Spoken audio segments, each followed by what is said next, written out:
Olá, boa noite, queridos e queridas, tudo bem do teatro? Estamos aqui de novo, né? Vamos começar mais uma sessão de gravação, agora do terceiro capítulo da nossa radionovela que nós estamos produzindo, Um Brasil Cheio de Lendas, né? Repleto de lendas, acho que é isso. Acabei esquecendo, olha só. Então, o que eu queria tratar com vocês nesse vídeo aqui, para que a gente combinasse alguns detalhes, como sempre nós temos feito até então, né? E que detalhes são esses? Vocês vão ver que o texto que vocês vão receber, tá? Na sequência da nossa radionovela, ele tá mais curtinho, por quê? Porque é o que a gente chama de cena de transição, que é o que a gente fazia no espetáculo mesmo, porém eu fiz algumas alteraçõezinhas. Eu coloquei uma sequência de ator 1, 2, 3, 4 até o ator 18, que é mais ou menos, não chega a ser 18 pessoas que estão gravando, né? Mas é mais ou menos esse é o número que a gente está fazendo. E que parte é essa da nossa radionovela que nós vamos gravar agora? Nós vamos gravar a parte das cartas, né? Que os atores que viajam pelo Brasil, eles escrevem cartas para sua mãe, né? Lembra aquelas para quem fez a peça, né? Os atores escrevem para carta, por exemplo, aqui tem aqui, ó, uma primeira fala. A benção, maninha, como é que tá tudo? Por aqui tá indo tudo bem.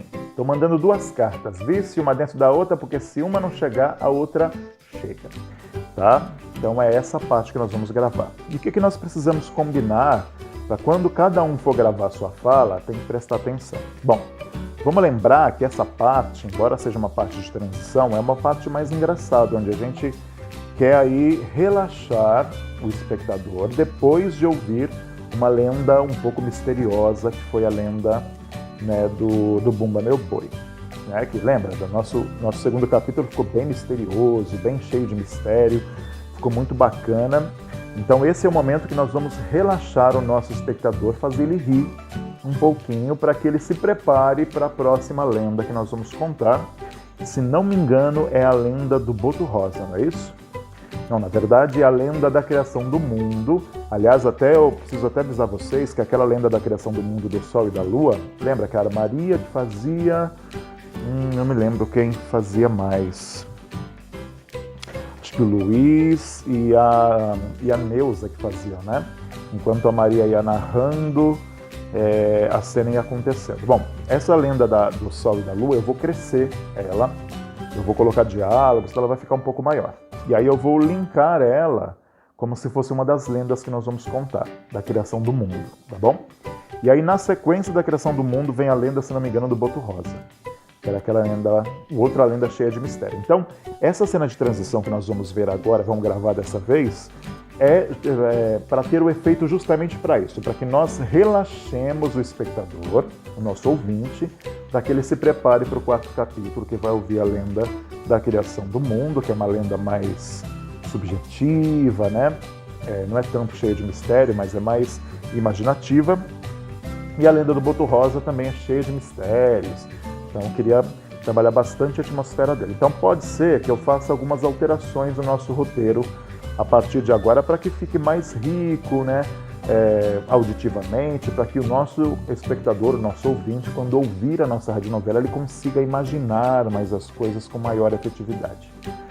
Tudo bem, gente? Então, ó, vocês vão ver que o texto está menorzinho por conta disso, tá? Porque ele é apenas uma cena de transição entre uma cena que foi misteriosa, para preparar ele, para relaxar ele para a próxima cena. Tá? Então eu queria que vocês estudassem o texto a partir de algumas diretrizes. Aliás, essa música que está aqui, ó, deixa eu ver. A música que nós cantávamos, que é A Minha Vida é Andar por Este País, que é do Luiz Gonzaga, do Gonzagão, eu vou colocar o áudio, tá? Então a letra dela eu coloquei como se fosse texto, para vocês falarem também. Então vocês vão ver aí que tem a divisão dos atores direitinho com essa música. Então, em vez de cantar, nós vamos falar, tá bom? Então, ó, eu queria combinar com vocês algumas coisinhas para que, quando vocês vão estudar o texto, na verdade, vocês prestassem atenção em alguns aspectos. Primeiro de tudo, que é uma cena cômica, tá? como é que nós pensaríamos alguém que vai fazer uma cena, né, cuja imagem as pessoas não estão vendo, mas nós temos que fazê-la rir. Quando nós pensamos em humor, galera, nós atores temos que pensar que tem um ritmo específico para isso. O que eu chamo de ritmo? Tem uma musicalidade nesse humor que tem que ser precisa. Porque se você deixar de ser preciso, um tempinho a menos que você dá, você perde a piada. E se você passar um pontinho adiante, aí o público vai perceber um certo exagero e aí também não vai rir por isso. Nós temos que primeiro que pensar que quem ri é porque entende a piada, é porque entendeu o que está ouvindo ou o que está vendo, tá? Então nós temos que pensar o humor primeiro de tudo isso, né? Porque existe, por mais absurda que possa parecer uma situação do humor, sempre as pessoas riem porque entenderam. E entenderam por quê? Porque se identificaram com aquilo que estão ouvindo, por mais absurdo que seja. Que aí vocês poderem falar, ai Fábio, mas poxa, como é que uma pessoa vai se identificar com uma piada, sei lá o quê, que hoje em dia está bem em voga nessa coisa da discussão do que é politicamente correto. Vamos supor que uma pessoa riu de uma piada de português, que é super tradicional fazer piada de português, nós fazemos daqui deles e eles lá fazem dos brasileiros. Então fica uma coisa meio assim, só que hoje está em discussão sobre o que é politicamente correto, essa questão toda do fazer a piada, né? Porque a gente precisa tomar cuidado com algumas expressões e tal, essa coisa toda, tá? Porque eu sempre também sou da seguinte opinião, né? Se alguém do grupo que você está contando uma piada ali, sempre tem uma ou duas pessoas que não riram, primeiro de tudo, porque pode ser que não entenderam, mas eu quero que vocês entendam esse entender como identificação, tá? São duas coisas diferentes. Porque uma coisa você pode rir simplesmente por nervoso também, porque o riso também a gente pode aqui ficar meia hora falando, ou uma hora que seja, tentando teorizar por que as pessoas riem. Tá? Mas a grosso modo vamos pensar assim, as pessoas riem de uma piada porque ela entendeu a piada. Tá? E esse processo do entendimento não é que eu esteja duvidando da capacidade cognitiva que ela tem. Poxa, claro, obviamente que as pessoas têm que entender, né, uma piada e tal, porque estou falando no idioma, estou falando português, essa coisa toda, portanto, se a pessoa sabe minimamente o que é interpretação de texto, qualquer coisa assim, ela vai saber interpretar uma piada e vai entender. Por isso que eu estou convidando vocês a pensarem o entendimento como identificação. Eu queria pensar assim, que vocês pensassem assim, sempre quando tem alguém que não ri, é porque essa pessoa não se identificou com aquilo que ela está ouvindo, portanto é aí que entra o politicamente correto, aquela coisa toda. Por isso que a gente tem que ter cuidado com piadas com religião. Hoje em dia existe toda uma discussão nisso que eu acho interessante nós pensarmos também, né? Ou fazer piadas racistas, essas coisas todas. Então o próprio mundo do humor, da comédia, está revendo esse tipo de coisa, então eu acho interessante trazer também para vocês, nós que somos pesquisadores, somos atores e atrizes maravilhosos, né? Para que nós pensemos também juntos sobre o que é isso. Tá? Não é uma questão de concordar ou não concordar com o termo do politicamente correto, mas é uma discussão válida, eu acho, porque a sociedade já tem se transformado muito, sobretudo a brasileira e a mundial também, porque não é só no Brasil que essas coisas e essas discussões estão acontecendo e tudo mais. Mas por que eu estou falando tudo isso? Porque nós estamos trabalhando agora, essa cena especificamente do terceiro capítulo, com humor. E aqui nós vamos pegar, gente, uma coisa que temos que ter muito cuidado. Tá? Que vocês estão vendo aqui no texto que tem algumas expressões que estão exatamente escritas da maneira com que se fala. É uma tentativa de aproximação oral do nosso Brasil, porque, lembra, nós estamos fazendo uma viagem pelas culturas brasileiras e pelas regiões e trabalhando também com alguns aspectos de pesquisa de sotaques. Lembra que a gente começou a nossa pesquisa lá atrás, no começo do ano 2019, pesquisando sotaques. Pesquisando músicas, né? Nós pesquisamos histórias, lendas, e nós estamos aqui falando de Brasil. Nosso Brasil é diverso e é enorme e tem uma série de detalhes que a gente tem que prestar atenção. Uma delas é isso. Nós estamos aqui sugerindo um sotaque. Então é por isso que eu convido vocês a pensar nessa coisa da identificação, esse cuidado que nós temos que ter com a piada, porque piada não é engraçado para todo mundo. Se não for engraçado para alguém, é porque ali tem alguma espécie de problema. Mas pelo menos na minha primeira avaliação, nesse nosso texto, né, nós lidamos ingenuamente até com isso, mas mesmo assim temos que tomar cuidado, porque nós vamos brincar agora, brincar de maneira séria, tá? Sem ofender ninguém nem nada. Lembra que a gente discutiu várias vezes em sala de aula sobre questões de preconceito linguístico contra nordestinos? A gente sabe que é uma realidade tremenda em São Paulo e no Brasil como um todo, tá? Primeiro vem o Nordeste, mas depois também tem com os povos vindo do Norte, de falar que todo mundo lá é índio. A gente tem umas questões complicadas assim, que é importante a gente pensar. Mas eu estou só trazendo algumas coisas para nós refletirmos, tá? Só para nós fazermos o nosso trabalho com responsabilidade. E primeiro de tudo reconhecendo que nossa terra brasileira é maravilhosa e essa multiplicidade cultural de sotaques, tá? É uma coisa linda, não é uma coisa ruim, tá? Porque nós temos que pensar, a linguística fala sobre isso, né? Que existe uma diferença, sim, entre a língua culta, tá? A norma culta da língua, e a língua que se fala no dia a dia. E uma coisa não pode, né, eliminar outra. Né? E até eles colocam como a valorização disso, culturalmente falando, a língua falada. Por quê? Porque a língua falada ela é viva, ela está em constante transformação. Um grande exemplo disso é a palavra vossa mercê, que lá nos primórdios, na época da escravidão, né, desse passado terrível que temos no país, mas enfim, né, tinha-se a palavra vossa mercê para se dirigir formalmente a uma pessoa de importância social, vossa mercê. Mas com a mistura toda que nós tivemos de povo, né, virou vós mercê, né, que virou você, que hoje em dia é VC, mas que no dia a dia nós falamos C, tipo, você vai lá em casa? Nossa, você não foi lá em casa, C, virou C. Percebe? Mas isso veio se transformando porque a sociedade também é ativa e também vai se transformando. Não é apenas um detalhe banal, esse tipo de coisa. Ela muda porque a língua é uma coisa viva, não é uma coisa que fica morta, fechada no dicionário, na gaveta. E é isso que os linguistas trazem para nós pensarmos. A diferença que existe entre a norma culta e a norma popular, vamos assim dizer, né, seria o âmbito, ou seja, o local onde você está e para que você quer que a sua comunicação seja usada. Ou seja, você como orador, né, e como detentor do diálogo, né, do discurso, precisa analisar o espaço que você está, porque você não vai... Opa! Quase caiu a câmera aqui, fiquei até nervoso.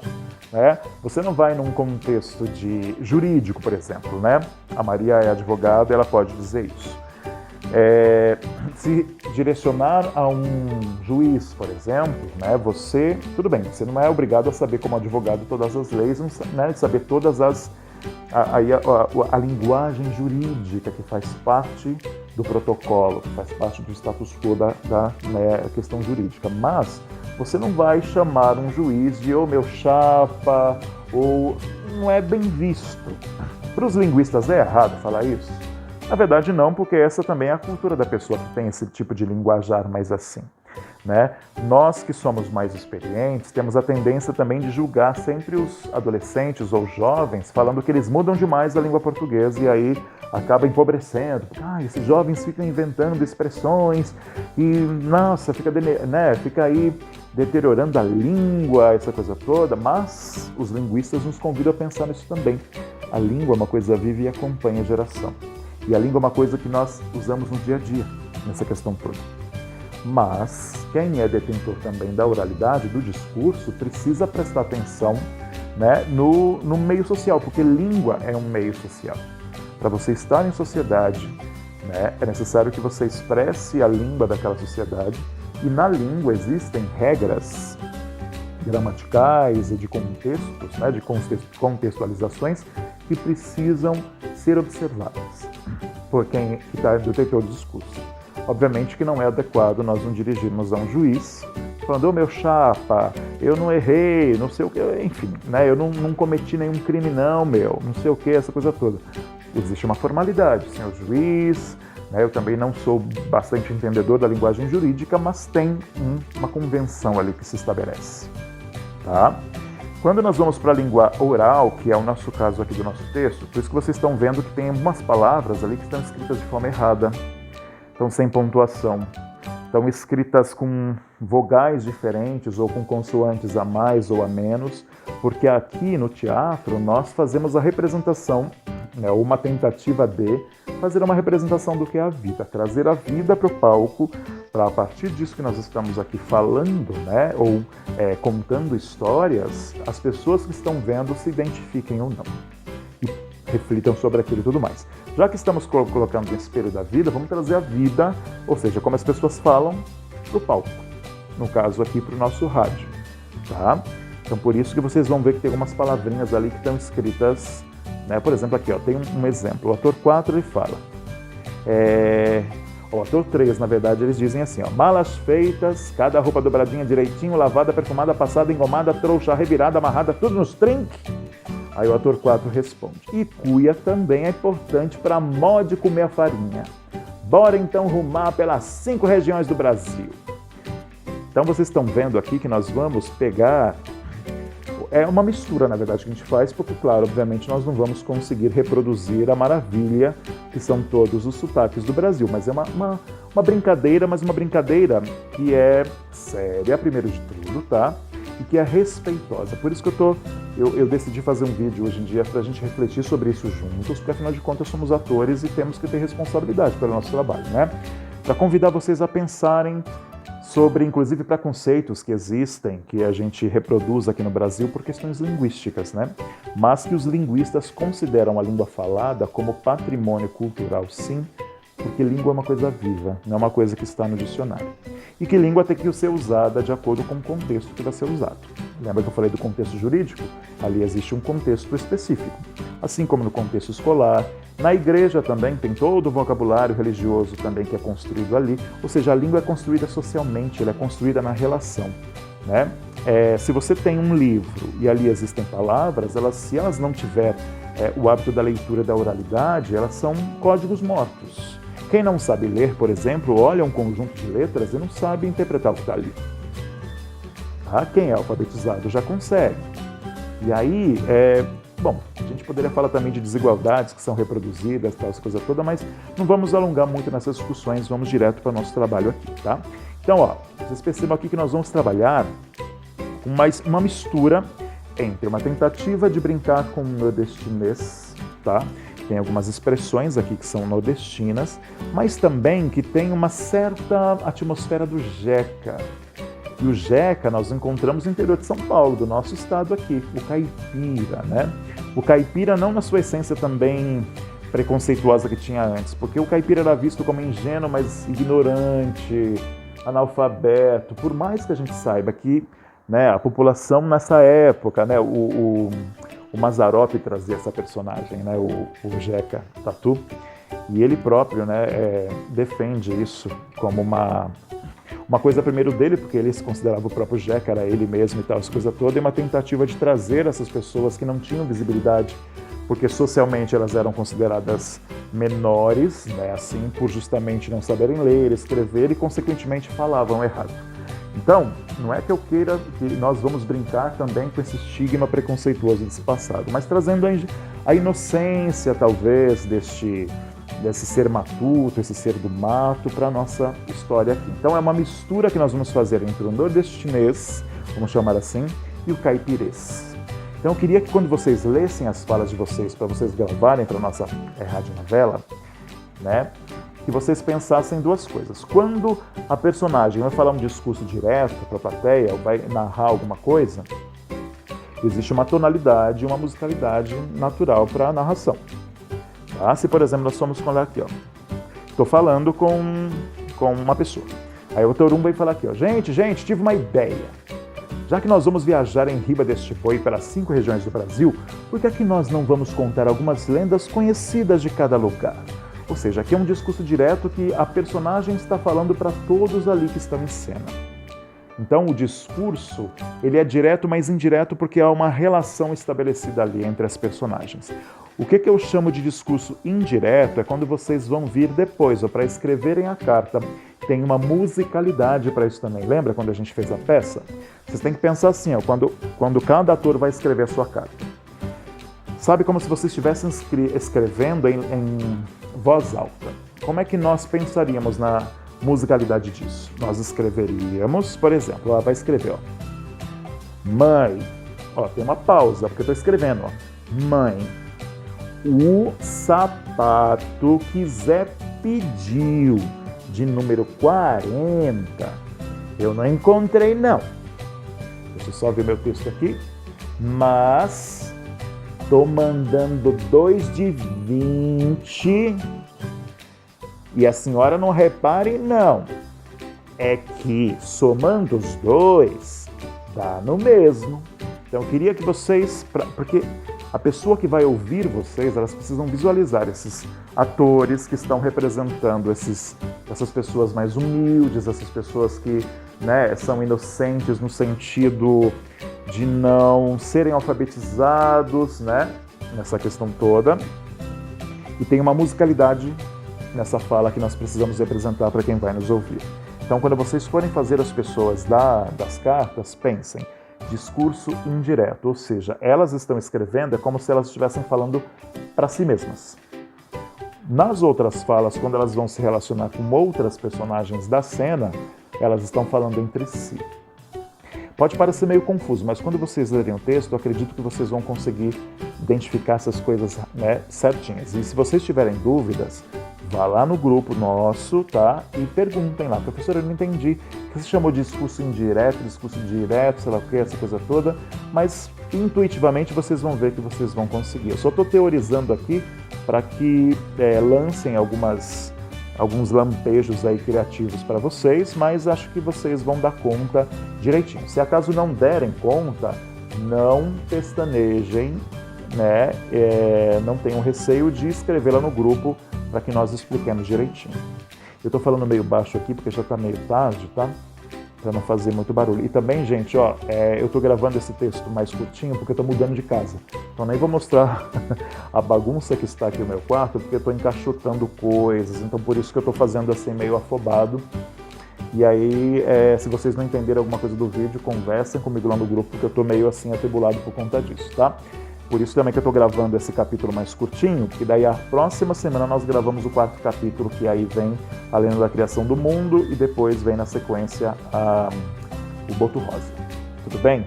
Então peço desculpas por estar sendo meio afobado, porque eu estou mudando, eu detesto mudar, mas fazer o quê? Tem que mudar, né? Nessa doideira toda, infelizmente a gente tem que sair daqui para ali, é assim a vida, né? Quem paga aluguel é assim, né? Mas tá tudo bem, não se preocupem, tá? Então, ó, quero então que vocês prestem atenção nesses aspectos. Discurso direto é quando a personagem ela se relaciona com as outras ali, chamando em si, olha, vamos aqui, olha, nós vamos viajar no boi, vamos viajar pelo Brasil, não sei o que e tal. Discurso entre si. Discurso indireto é quando elas vão falar consigo mesmas e vão escrever os textos e elas vão oralizar a escrita. Então tem uma musicalidade e um ritmo que precisa ser obedecido aí. Tudo bem? Beleza? Então eu quero que vocês prestem atenção nisso. E prestem atenção também sotaque. O sotaque que nós vamos trabalhar pode ser uma mistura entre o caipirês, tá? O nosso jeca do interior de São Paulo. Então tem o R puxado, árvore, tá? Eu sou de Limeira, então posso dizer isso com propriedade. Talvez eu não tenha tanto sotaque de lá, porque faz muito tempo que eu saí, mas Limeira tem um sotaque muito carregado sim, assim como Piracicaba, que fica uma do lado da outra. Por exemplo, árvore, não é árvore e nem árvore, é arve. Sim, porque é uma mistura aí, né, de sotaques, né? Nós costumamos dizer que quem é do interior de São Paulo, por ser muito quente, nós temos uma preguiça de falar. Então a boca fica meio mole, a língua fica meio sem forma, então por isso que a gente fala tudo arve. E nós não somos menos brasileiros do que, por exemplo, quem nasce na capital, que diga o meu, ou árvore, ou o que quer que seja, né? Mas é porque, percebe que as regiões climáticas, elas acabam interferindo na língua, de maneira positiva, porque trazemos as características nossas enquanto cidadãos, né, aí, nessas características populares de vivência que nós temos aí, né? Percebe a diferença entre a língua culta e a língua falada? Tá? Então aqui no teatro nós trabalhamos com discursos, tá, trazendo a vida como ela é. Então eu quero que vocês pesquisem esses dois sotaques, o nordestino, tá? Lembra aí na memória de vocês, mas eu não sei e tal. Se tiver dificuldade para fazer o nordestino, pode ir também pro caipira, tá? Pensando numa voz. E eu queria que vocês pensassem também em tonalidades de voz. Pensa que essa personagem ela teria uma voz mais grave, mesmo você sendo mulher, ela teria uma voz mais grave. Tá? Ela teria uma voz mais média aqui, ou ela teria uma voz mais aguda, sei lá o quê, que depende da idade que ela tem. Eu queria que vocês pensassem nessas cores para vocês, né, darem nas falas de vocês, tá? Pensem também, nessas palavras que estão escritas aqui de maneira errada, tipo pé junto, que existe tudinho, sabe? Senhora intocar na mala. Senhora teja, caso a senhora esteja apertada, percebe? Maninha, que é mais no destino, né? Enfim, eu queria que vocês pensassem aí essa musicalidade que está no nosso ouvido. É que quando nós vamos reproduzir, pode ser que nós não gostemos muito do resultado nem nada, mas eu queria que vocês brincassem primeiro de tudo, sem preconceitos, obviamente, com a musicalidade, né, da nossa língua, que é bastante rica. Obviamente com muito respeito, essa coisa toda, porque estamos aqui só, né, trazendo uma discussão sobre a riqueza que tem o nosso Brasil, que esse é o nosso objetivo do nosso trabalho, né? Tanto de língua, quanto de cultura, quanto de uma série de coisas, tá? Então eu só queria que vocês prestassem atenção nesses detalhes. Qualquer dúvida que vocês tiverem, vocês coloquem lá no WhatsApp que eu vou respondendo e nós vamos conversando sobre, tá bom? E vamos pensar no humor de hoje em dia, que ele precisa sim ser pensado, porque opinião não é engraçado para todo mundo, né? Acho que é importante a gente trazer sim essas discussões todas, né? E mais o primordial de tudo é que vocês se divirtam fazendo essa passagem que eu acho muito engraçada, né? Essa carta aqui foi até a sugestão do Luiz, vocês lembram? Que nós fizemos por sugestão dele, né? Tudo bem, gente? Então qualquer dúvida que vocês tiverem, né? Vocês podem tirar lá. Acho que o vídeo ficou meio confuso, porque eu trouxe muita informação, mas vamos pensando com calma, que se vocês tiverem alguma dúvida, perguntem lá no grupo que nós vamos juntos, tá? E aí vocês vão fazer aquele mesmo esquema, nós vamos fazer uma primeira leva de escolha de falas, até, por exemplo, sei lá, tem 17 personagens, não, tem 20, né? Tem mais. Então eu vou propor que nós escolhamos uma fala, cada um até metade do texto, e a outra metade, o que sobrar, nós vamos colocar mais. E se faltar alguma, aí eu coloco, mas não tem problema, tá? Tudo bem? Então, divirtam-se. Qualquer dúvida, vocês me mandem lá no WhatsApp. E vamos nos divertir, vamos manter a mesma organização que nós estamos tendo, porque eu estou amando fazer isso com vocês. Espero que vocês estejam gostando também, né? Tá muito legal e eu estou gostando demais. Tá? Prestem atenção nesses detalhes que eu falei, articulem bem o texto, brinquem com musicalidade. A minha personagem tem uma voz mais grave, mesmo sendo mulher? Ué, ela pode falar assim: mãe, o sapato que quiser pedir o de número 40 eu não encontrei, mas estou mandando 2 de 20. Ou pode ter: a senhora não repare não, é que somando os 2 dá no mesmo. Enfim, pensar em musicalidade de fala. E aí, um último detalhe, se você quiser transformar sua voz de uma outra forma, um deslocamento de boca que você faça, já dá uma outra voz, totalmente diferente. Porque a gente está pensando, como é que eu vou mudar minha voz? Minha voz é tão igual, eu não vou conseguir brincar com isso. Why so? Com uma boquinha que você faz assim, a sua voz já muda completamente. Entendeu? Um dente que você coloca aqui já muda totalmente a cara.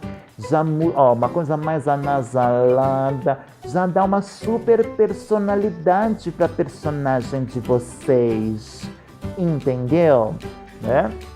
E pensando no sotaque, ainda é melhor ainda, né? Então, um deslocamento de boca que você faz já dá uma voz completamente diferente. E aí você tem que pensar que, se você desloca a boca ou faz qualquer coisa assim, é necessário que você cuide da sua articulação também para que o texto fique na gravação claro. Então grava com todos esses exercícios que eu falei para vocês e ouçam para ver se o texto de vocês está claro. Porque lembra, Nós estamos fazendo teatro para quem vai ouvir, não para quem vai ver. É totalmente diferente, tá bom? Então pensa nisso, um deslocamento de boca, né, que você prende os dentes aqui, ó, já dá com uma coisa completamente diferente. E aí tem a ver também com o estado emocional dessa personagem, tem várias coisas pra gente pensar. Não vou falar mais não, porque tem muita informação aí, vocês vão ficar doidos aí, né? Mas se vocês tiverem dúvida, fala comigo lá no WhatsApp. Vamos falar junto lá, pode mandar no privado, né? E pode mandar no grupo também, tá? Podem mandar quantas mensagens for que estamos juntos, tá bom, amores? Beijo, eu vou me mudar domingo. Desejo boa sorte, porque essa coisa de mudança me deixa meio atribulado. Mas enfim, vamos nos falando essa semana e aí vão estudando o texto direitinho para que a gente faça a nossa gravação, tá bom? Vejam esse vídeo inteiro que por mais que esteja longo é importante, tá bom? Beijo, amo vocês. Tchau, tchau.